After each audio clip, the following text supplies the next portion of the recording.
Assalamualaikum warahmatullahi wabarakatuh. Apa kabar semua? Saya harap baik-baik saja. Kali ini kita akan belajar di matematika bab terakhir. Ya, bab terakhir ini akan bersambung nanti ceritanya ke kelas 6, insya Allah. Ya, kita akan berbicara sedikit tentang data. Nah, fokus kita akan mempelajari dasar tentang data. Sebelum kita lebih jauh mengenal apa itu data, ya bagaimana cara menyajikannya, dan apa fungsi data pada kehidupan sehari-hari. Nah, data bisa kalian lihat di gambar. Nah, ini merupakan salah satu contoh ya dari kelahiran ya ini ya. Namanya Arshila Quensa Almahyiria. Gitulah gitu ya. Nah, ini kemungkinan apa? Ya, lahir ya jam 17.10 WIB dengan berat 2.800 gram, tinggi 47 cm. Nah, apa sih kok Parilo ngomonginnya soal bayi, terus apa nyambungnya bayi sama data? Nah, data adalah kumpulan informasi yang dapat diperoleh dari fakta yang sebenarnya. Ya, data itu bisa kita temukan di dalam kehidupan sehari-hari. Bisa berupa angka ataupun lambang-lambang lainnya. Dan data, kalau kita lihat kembali ke si Dede Arshila ini, kita bisa menemukan beberapa data. Ya, namanya, tanggal lahirnya, waktu lahirnya, berat badan pas lahir, tinggi badan pas lahir, di mana dilahirkannya, itu kita tahu ya. Bahkan di sini nama ayah dan ibunya si Dede Arshila ini kita ketahui. Ya. Nah, data ini adalah bahan mentah ya. Kalau kita suka ya bikin kue, ini masih berbentuk tepung, masih berbentuk telur, belum jadi kue. Nah, ketika data diolah sehingga nanti akan membentuk sebuah informasi yang bisa kita pahami.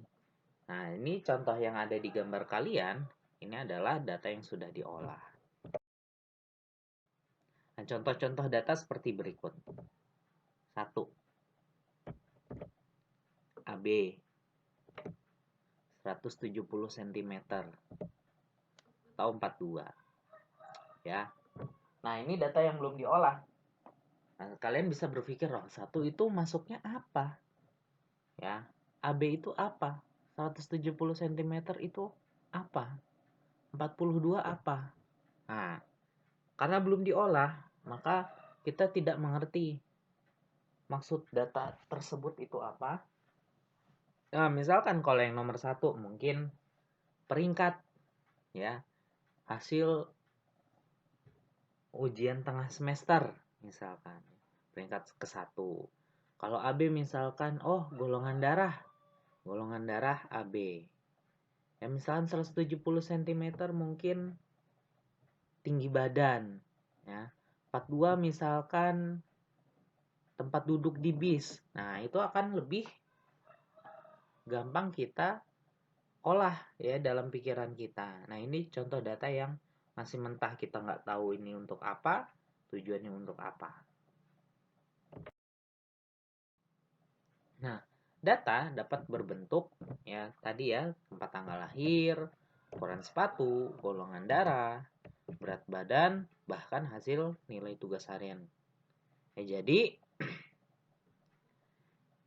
data ini dapat berbagai bentuk dan macam ya, tergantung dari penggunaan data tersebut nantinya. Ya, misalkan ada gambar belok ke kiri ya, menunjukkan bahwa data tersebut memerintahkan atau mengarahkan ya misalkan di jalan untuk belok ke kiri. Nah, itu adalah data. Nah, yang akan kita pelajari pada statistik, Kita akan fokus kepada angka. Nah, ada beberapa pengambilan data juga ya nanti, misalkan dengan angket, ya wawancara, pengamatan atau observasi, tes lisan atau tes tulis, dan dokumentasi. Nanti ini akan saya jelaskan lebih lanjut. Kita hanya mengenal sedikit saja. Untuk penyajian datanya juga akan saya terangkan di video selanjutnya. Nah, misalkan gini, ya berbicara soal data. Nah, ini adalah contoh penyajian data berbentuk daftar. Ya, kita anggap ini adalah nilai matematika dari sebuah kelas.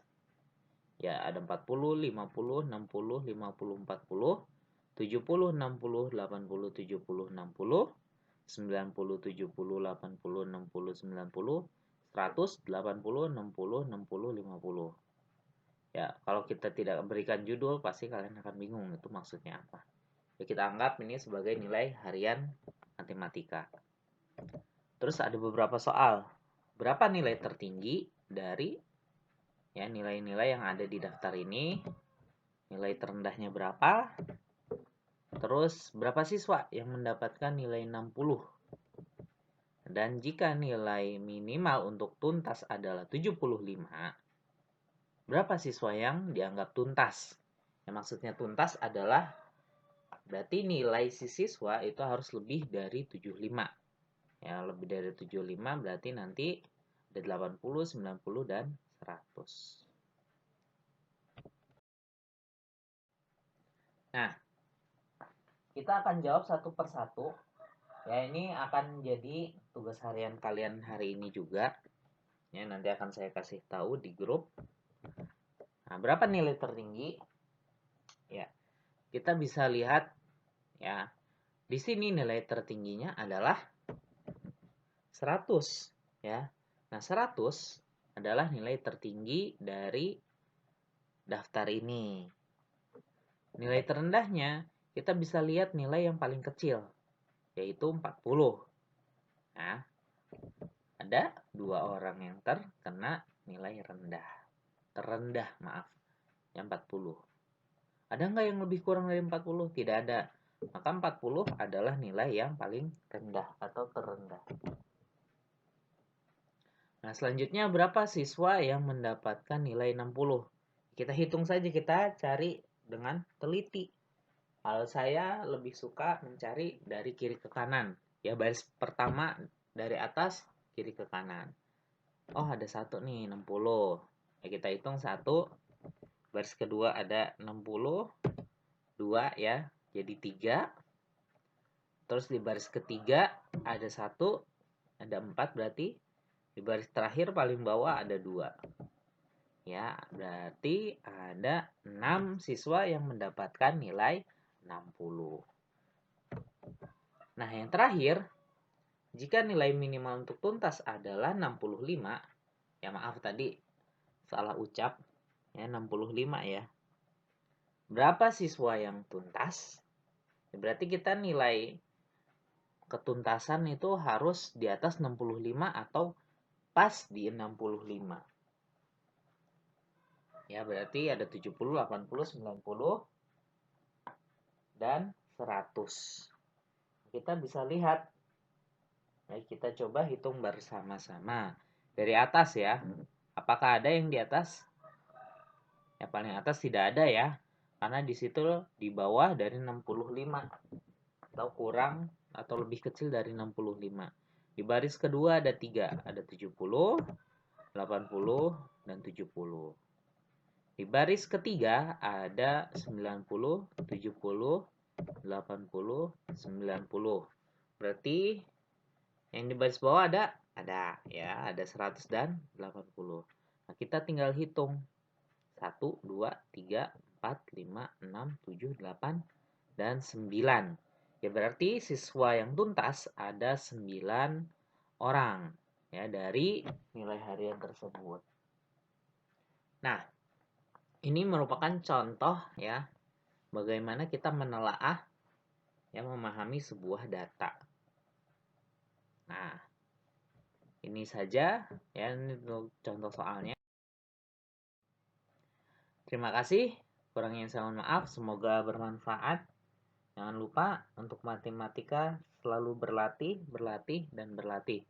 Karena tidak cukup hanya menghafal rumus, tidak cukup hanya pintar mengingat rumus, tapi kalian juga harus bekerja keras untuk tetap praktik ya, berhitung, berkali, membagi, bertambah, dan menjumlah. Dan jangan lupa ibadah harian tetap dilaksanakan. Assalamualaikum warahmatullahi wabarakatuh.